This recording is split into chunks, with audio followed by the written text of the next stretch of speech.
Hello friends, स्वागत है आपका हमारे चैनल पर जिसका नाम है पृथ्वी स्टडी पॉइंट। क्लास है इंजीनियरिंग की बच्चों, और आज की क्लास में हम रेफ्रिजरेशन एंड एयर कंडीशनिंग के 20 इंपॉर्टेंट क्वेश्चन देखने वाले हैं जो डिप्लोमा स्टूडेंट के लिए हैं, कि जो बच्चे मैकेनिकल इंजीनियरिंग से पॉलिटेक्निक कर रहे हैं, ठीक है, और उनका college BTUP board of technical education Uttar Pradesh से एफिलेटेड है या वो राजकीय पॉलिटेक्निक में पढ़ रहे हैं, उन दोनों के लिए ही ये वीडियो इम्पॉर्टेंट है। सभी बच्चों को पता है कि अगले महीने जून में एग्ज़ाम होने हैं, तो उन्हीं की तैयारियों को ध्यान में रखते हुए हमने इम्पॉर्टेंट क्वेश्चन तैयार किए हैं। उम्मीद है ये आपकी एग्ज़ाम में पूरी हेल्प करेंगे। तो स्टार्ट करते हैं बच्चों। सबसे पहला क्वेश्चन है reverse Carnot cycle and it's representation on PV and TS diagram. मैं हिंदी में बताते हुए चलूँगा, बच्चों को रहता है कि टॉपिक इंग्लिश में लिखा है, क्योंकि वो जानते हैं कि बुक्स में इंग्लिश और हिंदी दोनों ही लिखी रहती हैं, तो आराम से ढूंढ भी सकते हैं, ऐसा नहीं है। तो पहला क्वेश्चन बहुत इंपॉर्टेंट है बच्चों, रिवर्स कार्नोट साइकिल क्या होती है, इसका जो भी डेरिवेशन है, ठीक है, PV TS डायग्राम बना के पूरा तैयार आपको करना है, तो इसके चांस रहेंगे एग्जाम में आने के। दूसरा क्वेश्चन है refrigeration and it's method. Refrigeration क्या होता है और मैथड्स ऑफ रेफ्रिजरेशन, मतलब प्रशीतन हिंदी में बोलते हैं इसको, प्रशीतन की कौन कौन सी विधियाँ हैं। ठीक है, आप क्वेश्चन हिंदी में भी सुनते हुए चलिएगा बच्चों, और जो बच्चे चाहेंगे वो स्क्रीनशॉट भी ले लेंगे, ठीक है, या वो अपनी बुक में या क्वेश्चन बैंक में निशान भी लगा सकते हैं। तीसरा क्वेश्चन आ रहा है बच्चों टिप्पणी लिखने के लिए, जिसमें सबसे पहला है COP, कोफिशिएंट ऑफ परफॉर्मेंस, जिसे निष्पादन गुणांक कहते हैं, कि ये क्या होता है। दूसरा है यूनिट ऑफ रेफ्रिजरेशन, प्रशीतन की इकाई।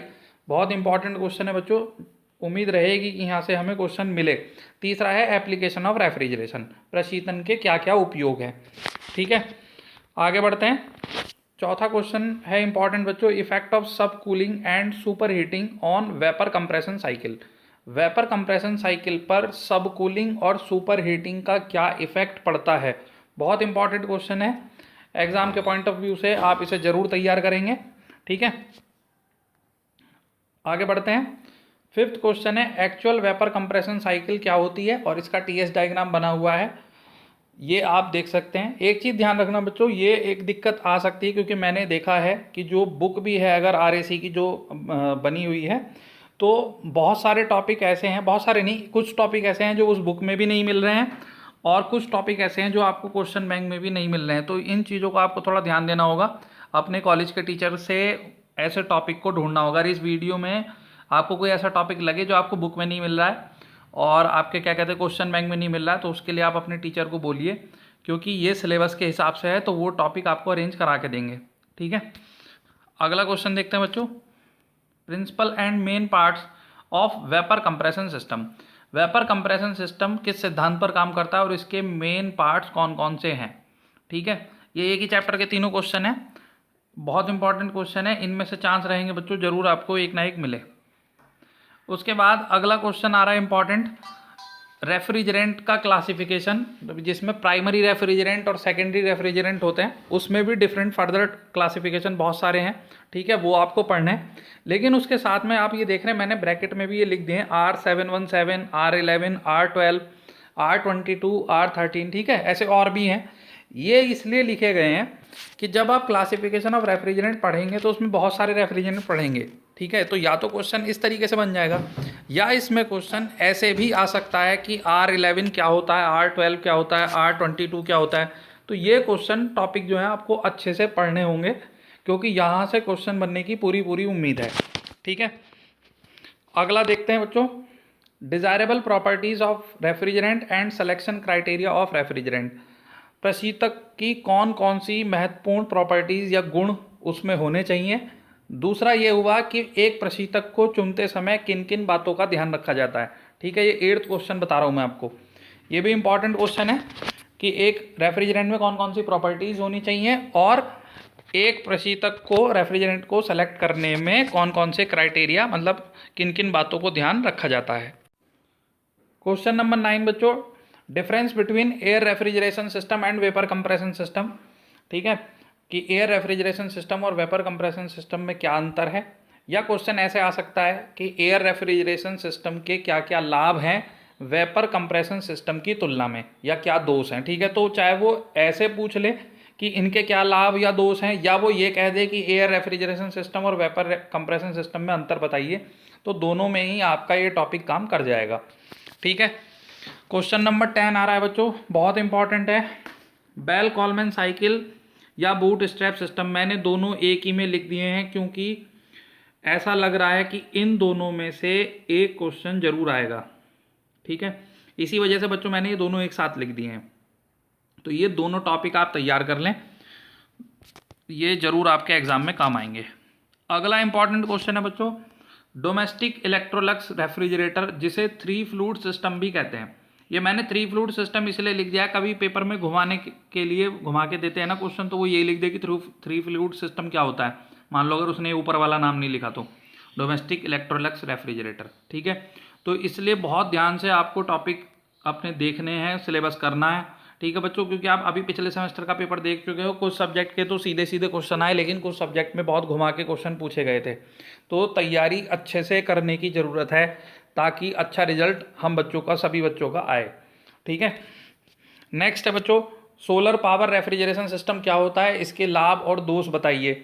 ये भी एक इम्पॉर्टेंट क्वेश्चन है। ठीक है, सब इंपॉर्टेंट क्वेश्चन ही इसमें रखे गए हैं, एक्स्ट्रा कुछ नहीं रखा गया। कोशिश ये की जाती है, देखो बच्चों, इंपॉर्टेंट वीडियो बनाने का सिर्फ एक ही मकसद है कि ज़्यादा से ज़्यादा बच्चे पास हो जाएं। ठीक है, कि कम से कम एटलीस्ट बच्चा पासिंग मार्क्स जरूर ले आए, उसकी बैक ना आए और बच्चा पास हो जाए। मेरी कोशिश यही रहती है कि 20 क्वेश्चन में कम से कम इतना जरूर हो जाए कि बच्चा पास हो जाए। ठीक है, तो नेक्स्ट क्वेश्चन है कि different type of expansion device. Expansion device आप देखो बच्चों, देखेंगे जब आप बुक में तो आपको कई सारी दिखाई देंगी। ठीक है, वहाँ 4-5 हैं, लेकिन उनमें से मैंने सारी नहीं दी हैं, जो मुझे ज़्यादा इंपॉर्टेंट लगी हैं, जिसमें पहली है कैपिलरी ट्यूब और एक है थर्मोस्टैटिक एक्सपेंशन वाल्व। ये दोनों आपको बुक में या क्वेश्चन बैंक में मिल जाएंगे, इनको आप अच्छे से तैयार कर लेंगे। ठीक है, नेक्स्ट बढ़ते हैं बच्चों, क्योंकि सिलेबस आप जानते हैं कि बहुत सिलेबस होता है और हमें ये भी कोशिश करनी होती है कि 20 क्वेश्चन में सेलेक्टेड क्वेश्चन निकल के आएँ और कोई छूटे भी नहीं। इसमें शॉर्ट नोट में जैसे मैंने पहला डाला है कंप्रेसर, तो कंप्रेसर में हमने 2 लिए हैं, रेसिप्रोकेटिंग और रोटरी कंप्रेसर, जिसको पश्चाग्र संपीड़क या घूर्णी संपीड़क भी कहते हैं हिंदी में। तो ये मैंने दोनों इसलिए लिखे हैं बच्चों कि क्वेश्चन इसमें ऐसे भी बन सकता है कि या तो रेसिप्रोकेटिंग कंप्रेसर और रोटरी कंप्रेसर क्या होते हैं, या इन दोनों में अंतर पूछ सकता है। ठीक है, इसी तरीके से 2 इवेपोरेटर भी लिए हैं, फ्लूइड इवेपोरेटर और ड्राई एक्सपेंशन इवेपोरेटर। टॉपिक वही लिए गए हैं जिनका लग रहा है कि इनकी पॉसिबिलिटी है आने की। ठीक है, इसी में एक तीसरा क्वेश्चन जो पार्ट है बच्चों, वो है safety device.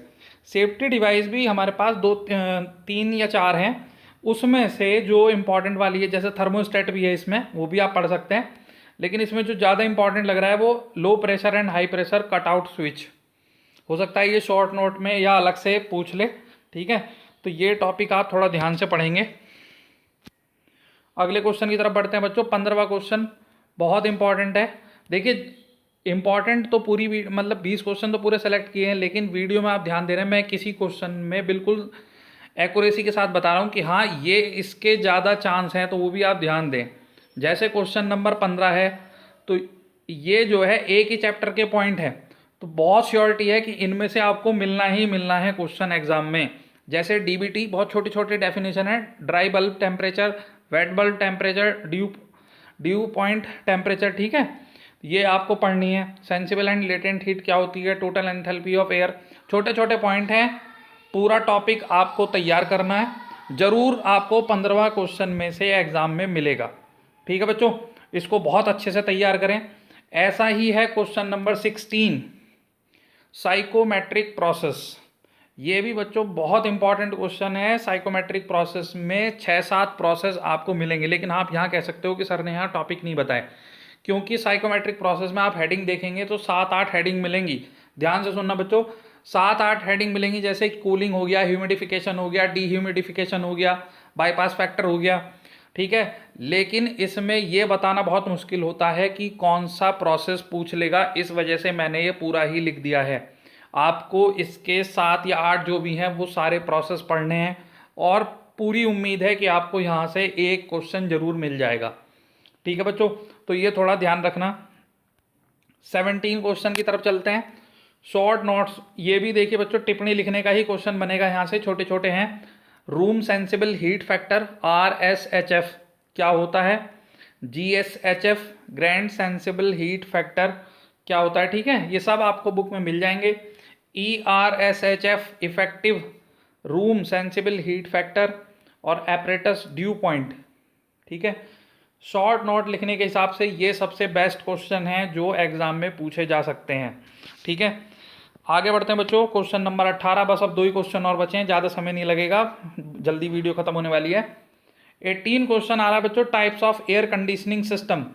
Air conditioning system में देखिए, अब आपके यहाँ सिलेबस में 4 है, मैंने चारों लिख दिए हैं। मैं भी आपको एक चीज़ और बताऊंगा, विंडो एयर कंडीशनिंग, क्योंकि टॉपिक बहुत सिंपल है तो आप आराम से इनको याद कर सकते हैं। Split type air conditioning, car air conditioning और सेंट्रल एयर कंडीशनिंग। जब आप इनके प्रैक्टिकल कर रहे होंगे कॉलेज में तो आपको window air conditioning, split type air conditioning और सेंट्रल एयर कंडीशनिंग का प्रैक्टिकल भी करने को मिलेगा। ये मैं इसलिए बता रहा हूँ क्योंकि बच्चे जब प्रैक्टिकल की फाइल बनाएंगे तो मैनुअल में ये अपनी फाइल में ये प्रैक्टिकल लिखेंगे। जब वो लिखेंगे तो लिखते लिखते उनको थोड़ा बहुत इसमें याद हो जाएगा, तो ये टॉपिक उन्हें अलग से तैयार नहीं करना पड़ेगा। बात समझ में आ रही है बच्चों, और टॉपिक इंपॉर्टेंट भी है, ठीक है। अब आते हैं 19 क्वेश्चन की तरफ। 19वां क्वेश्चन है, ऑटो डिफ्रॉस्टिंग क्या होती है, इसके लाभ और दोष। स्वचालित विहिमीकरण, मैंने हिंदी में भी लिख दिया ये क्योंकि मुझे याद नहीं हो रहा था, ठीक है। इंपॉर्टेंट टॉपिक है, ये आप तैयार कर लेंगे, लास्ट चैप्टर का है। और लास्ट चैप्टर के ही 2 टॉपिक और हैं जो टिप्पणी में आ सकते हैं, ब्लास्ट कूलिंग और स्टार रेटिंग। स्टार रेटिंग जो AC की होती है, 3 स्टार 4 स्टार इस तरीके से, ठीक है। ये टॉपिक भी आप जरूर पढ़ लेना। तो ये बच्चों 20 क्वेश्चन हमारे RAC के पूरे हो गए, ठीक है। उम्मीद है आपको ये क्वेश्चन जरूर आप तैयार करेंगे। आप जो भी अपनी तैयारी कर रहे हैं, जिस तरीके से भी कर रहे हैं, अभी तो सिलेबस भी पूरा नहीं हुआ होगा, क्लास चल रही होगी, लेकिन आप अभी से चैप्टर वाइज क्वेश्चन तैयार करते हुए चलें। आप जिस चैप्टर पे भी हैं वो देख लें कि मैंने कौन कौन से क्वेश्चन बताए हैं, अभी उनको तैयार करते हुए चलें, एग्जाम तक पूरी तैयारी हो जाएगी, ठीक है बच्चों। वीडियो पसंद आई हो तो लाइक कर देना, और जिन्होंने चैनल को सब्सक्राइब नहीं किया वो सब्सक्राइब भी कर लें। जल्दी मिलेंगे अगली क्लास में, और सब्जेक्ट की वीडियो भी आएगी इंपॉर्टेंट क्वेश्चन की। तब तक पढ़ते रहिए, खुश रहिए।